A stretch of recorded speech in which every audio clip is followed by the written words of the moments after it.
Welcome back to my channel, Gravers. Today we're making jollof rice. Whether you are a pro or a beginner, this video is for you. I want to break down how to make perfect jollof rice in 3 steps. First, we'll make the maize stock. Second, we're going to make the jollof base. And third, we'll cook the jollof rice to perfection. Let's get started. This is everything you will need for your chicken and the stock. Cut the chicken into smaller pieces and then season with onion, curry powder, thyme, salt, seasoning cube, garlic. You can as well use fresh thyme or dry thyme. Whichever one you have is perfect. I will give this a good mix. I like to marinate for about 10 to 15 minutes before steaming on low heat. I won't add any water at first. This process will make your chicken flavorful, so the spices can really get into it. After about 10 minutes, the chicken will have released its own juices. Add some more water, cover and allow to continue cooking for an additional 10 to 15 minutes until the chicken is almost fully cooked. After about 10 minutes, take out the chicken. Remember that the chicken does not need to cook properly, since I'm still going to air fry it.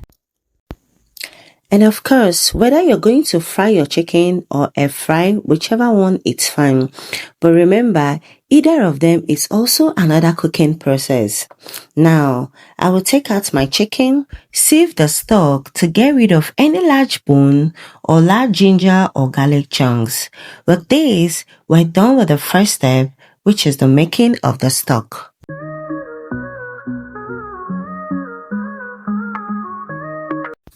So at this point, you're going to either fry your chicken or air fry it. So I'll be air frying my chicken, so I just put it in my oven to air fry on a very high heat. The second step is to make your jollof base. Now for this base, we'll need some bell peppers, some red chili peppers, tomatoes, onion, scotch bonnet or atarado if you want. I didn't need to put atarado or scotch bonnet. The reason is because I'm using red chili pepper and I won't be removing all the seeds from it. Now go ahead, wash and rinse your peppers very properly, making sure to remove the seeds from the bell peppers because this can actually make your jollof to be bitter if not done properly. Now for the red chili pepper, I didn't need to remove all the seeds. I just did that for some of them. This is going to serve as my pepper base.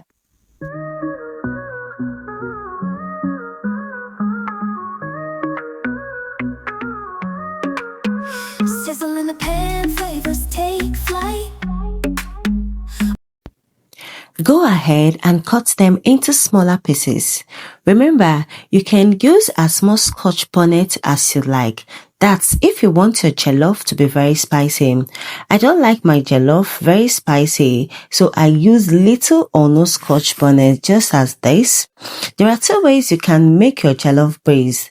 The first is the roasting method and the second is the traditional boiling method. For this, I'll be showing you just the roasting method. For the traditional method, I will show it next in my recipe.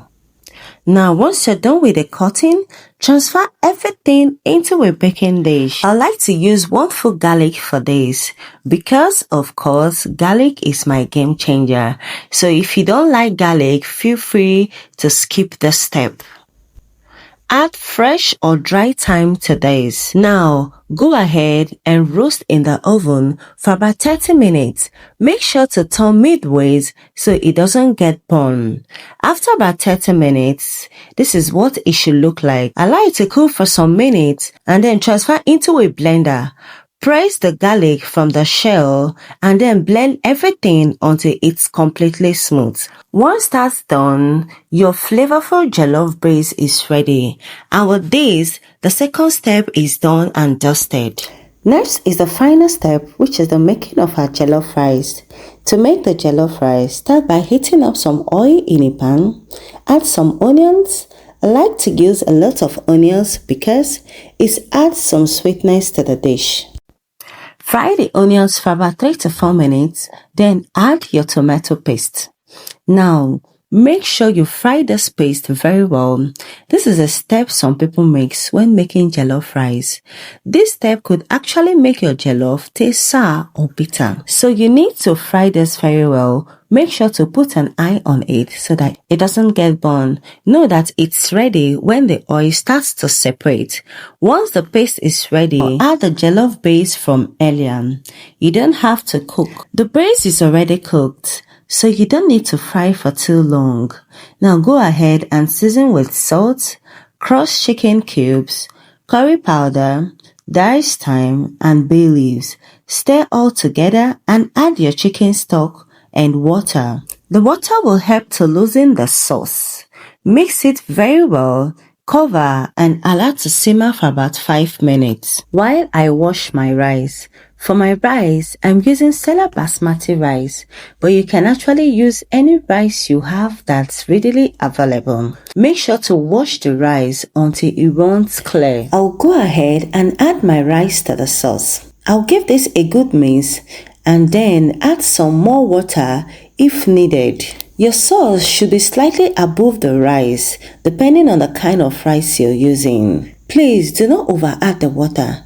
At this point, you can tell the color of the jollof. If your jollof is not looking like this, please add some more paste, or you can add paprika to improve the color of your jollof. Cover with foil paper. The foil paper will help to trap the steam. If your pot has a tight lid, please make sure to skip this process. Cook the rice on low-medium heat for about 30 minutes. Now I will go ahead and remove my chicken from the air fryer oven. When the rice is done, give it a very good mix. At this point, you can add butter to add more moisture to your rice if your rice looks dry.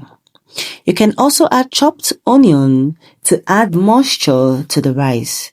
If you're adding onions, cover and allow to cook for about 5 minutes. On the other hand, if your rice comes out soggy, you can fix this by leaving the pot open. This will allow most of the steam to evaporate. You can also tailor this to suit your preference. Now, feel free to make minor adjustments to this recipe if needed. I'm serving my jollof rice with some plantains and chicken from earlier. Thank you for watching, and do not forget to like, do not forget to comment, and do not forget to subscribe. If you've already subscribed to my channel, thank you so much. I appreciate it.